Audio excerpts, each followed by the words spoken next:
It's the Gio Show. The Gio Show. The Gio Show. The Gio Show. The Gio Show. The Gio Show. The Gio Show. The Gio Show. The Gio Show. The Gio Show. The Gio Show. The Gio Show. The Gio Show. Hello and welcome to the Gio Show. I am your host and master of ceremonies, GOP, and today we have a very special guest joining us as per usual. I guess I'll be honest, our guest today, it's a bit hard to describe what he does, but I guess technically an online video creator. I'm joined by Cs188. He's most well known for making videos called YTPs, which I'll be honest, if you're unfamiliar with the source material, this whole episode may be a bit foreign to you. So if you are, don't feel bad. But he makes YTPs, which are an acronym for YouTube poops, which are almost these kind of surrealist edits where you take something and almost mess it up or poop it up, basically. And it's been almost an internet ritual that's been going on since probably 2006, 2008. But enough talking. Here's the guest himself. CS, thank you for joining. My pleasure. Thanks for having me on your show. No worries at all. Now, I'd like to get into it to start off. How did you've really been almost, I would say, a YouTube veteran. You've been around since probably, I'd say around 2008, maybe even before that. How'd you get into YouTube and making YouTube videos? Well, I was actually making videos before YouTube. I had a website called Cs188creations.com, which is defunct at this point, but I was making these stupid videos with Windows Movie Maker, and so I had already had some experience with video creation, although it was really stupid stuff. I was shooting on a PowerShot camera at the time. As a matter of fact, one of my first uploads on my main account, my YouTube account, is a video about a Lego RC racer. So that's just kind of an insight into the types of videos I was making before I started making all these crazy edits of other people's stuff. My first foray into YouTube poop, I remember one of the first poops I watched was a video called Over 9,000 Inert Balls, and it was by a user Crazy Stupid. And I watched that around September 2008. And it had me on the floor in laughter. Like I loved it because I love like chaotic, style editing. I was a big fan of videos where you're not exactly sure what's going on. It's just chaos, and that just kind of fit the criteria. And I loved it. And it sent me down a rabbit hole, discovering, a lot of other, editors of the time or YouTube poopers. So yeah, that was pretty much the beginning. I wasn't even doing editing at the beginning. So just imagine stumbling upon this video kind of awakened, I guess, an idea of I want to do this almost. Exactly. I was like, wow, how could I make this type of content? And my goal initially was to make some of the funniest, edits I could think of. And, one of the sources I saw initially was Billy Mays. I got sent down a rabbit hole through that by I was watching some videos from Crobo Productions, who was a pretty big name back in the day.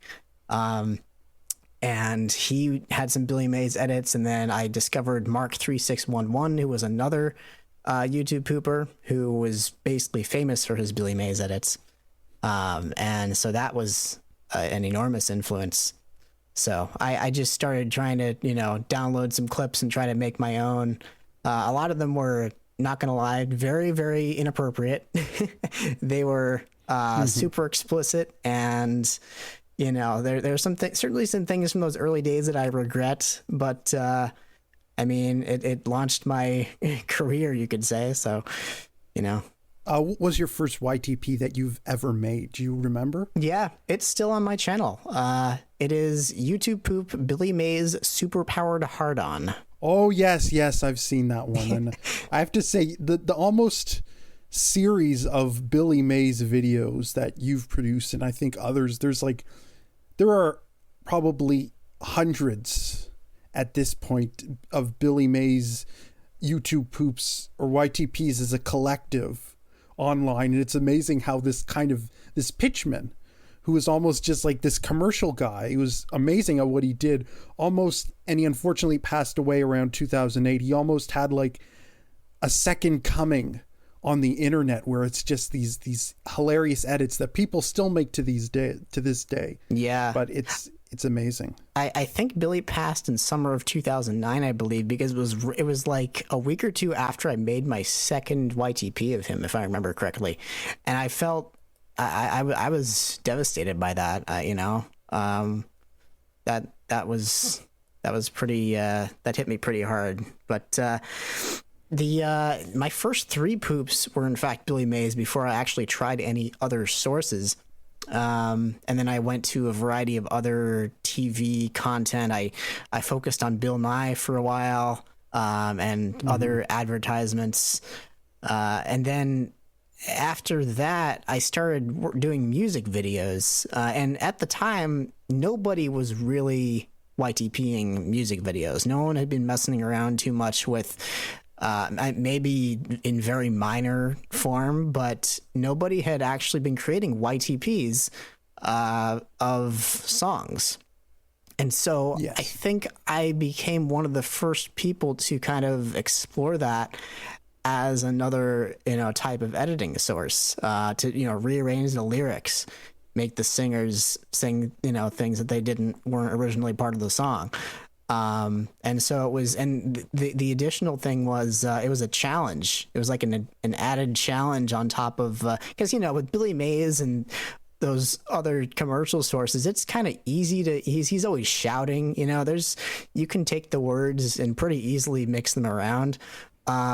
With music, it's not as straightforward. So it provided an additional challenge, but, yeah, it's and that kind of heightened me to another audience who hadn't seen that type of editing before. A lot of my work was based off of mondegreens, which are basically misheard lyrics in a sense. So I've always been a big fan of misheard lyrics and thinking of songs in a different way, coming up with bullshit lyrics. So yeah. That was a big influence in my early work. And I remember specifically those the series of them. One of my favorite that you've produced, actually, ironically, we keep coming back to him, involves I believe it's called Katy Perry Goes to Best Buy. Yeah. And it actually involves Billy Mays himself. Yeah. And the sentence mixing, even in those older videos, is fantastic. And even the music ones, they're just like the way that you almost can lyrically make these edits and almost still have it in sync with the song. It's spectacular. Yeah, I vaguely remember the storyline of that one. Katy Perry was like, "Let's go to Best Buy. We can look at all the LCD TV." Let's go to Best Buy. We can just look at all the LCD TVs. Welcome to Best Buy. Can we help you? No. Why not? Our friendly and caring licensed agents are sure to please. Yeah, it was. There were some really nonsense edits in there. I'm not gonna lie. I had a lot of favorites from that era. The very first music video poop I made was of the Owl City song "Fireflies." It was aptly named "Owl Shitty," and I remember that. I had so much fun with that I started riffing. You're right. I started riffing on Kesha and Katy Perry and Jason Derulo and a bunch of these other burgeoning pop stars of the day. Who were some of these pop stars who were just emerging. I don't know. I had fun times riffing on them. Classics, absolute classics. And what's amazing is that a lot of videos, when you go back on older videos from your youth that you remember watching, you kind of think, oh, I don't think this stuff's going to age well. And, you know, I come back to these videos once in a while, you know, and they still make me laugh, even though I know exactly what's going to happen. I still get a big laugh out of them. And even just thinking about them now, I start giggling to myself. It's fantastic. But they're hugely creative. I absolutely love them. But what would you say was the biggest challenge? Did you ever think to yourself, I'm going to do this in one of my videos, and then you actually set out to do it, and then you kind of thought, like, this is going to be harder to execute than I thought? I want to say the biggest challenge was probably the Gangnam Style edit from 2012. I guess I did have a plan. I was like, okay, I'm going to take Gangnam Style. I'm going to make English nonsensical lyrics out of it, out of the Korean. That took a long time. I did all the word splicing in Audacity. And I managed to source an instrumental and an a cappella of the song, and it took. That was probably one of my greatest challenges, was doing that. And I try to, these days I don't refrain from as many big projects like that. But man, that took me like probably a solid 2 weeks to finalize some of those edits, because it's a 3-minute video, but it took a while. And that again, like what you mentioned, that's like you're literally almost like not translating, but you're taking like this video that's in another language and shifting it in English. That is crazy. I mean, I complain about editing this show, and I complain that it takes me longer than it should to edit this show, but this is easy compared to what you do. Well, it depends. I can understand where you're coming from as well, because when it comes to editing long portions of, that's another thing. I like to stick to shorter sources. They're my preferred type of content, because well, for multiple reasons. One is I like having the limited amount of content to work with to see what I can make from it. And two, a shorter source means less things I have to watch before I can start editing. Like, usually my sources I usually don't use sources that are above a half hour in length most of the time. I mean, I know there are certain poopers out there who are always, YTPing movies and stuff, but that's not really my thing. I really like the short, concise sources with maybe not a whole lot of dialogue, commercials, short songs, etc. And then I get, it's that I have joy in the limitations with what I can work with. That kind of swings back to why Billy Mays is perfect, because you got that spectacular performance from him in like 1 minute, 2 minute clips. Yep. But anyway, another staple of your YouTube channel has to be, and one that's technically not there anymore, but I guess a fan favorite, and one of my favorites is HoH SiS. Let's talk HoH SiS. I've always been compelled by this video, because for those who are unfamiliar, it was an edit of a commercial for a foundation repair company. When you need foundation repair, you want the job done right the first time, and you'd like to save a lot of money, right? Then you should call Home Savers Foundation Repair. Most of the time, you call someone to come do a job.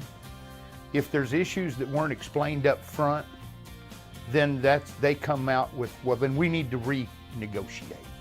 And that wasn't done with this company. They did whatever it took to get the job done right, and there was never any words spoken about more money. And I first want to ask, how did HoH SiS come to be? How did you find this source? That's one of those things I don't have the answer to, because I literally don't remember. I think I was searching for something else at the time, and it came up in a list of videos that were like recently uploaded. I honestly don't remember what terms I was using to search for, but I came across this video, and I loved the acting.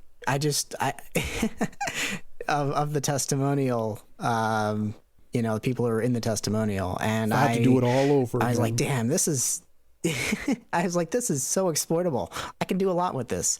And so I just randomly, I did a few quick edits. It wasn't even anything complicated. It was just real fast edits. I probably did the whole video in like, few hours, maybe not even.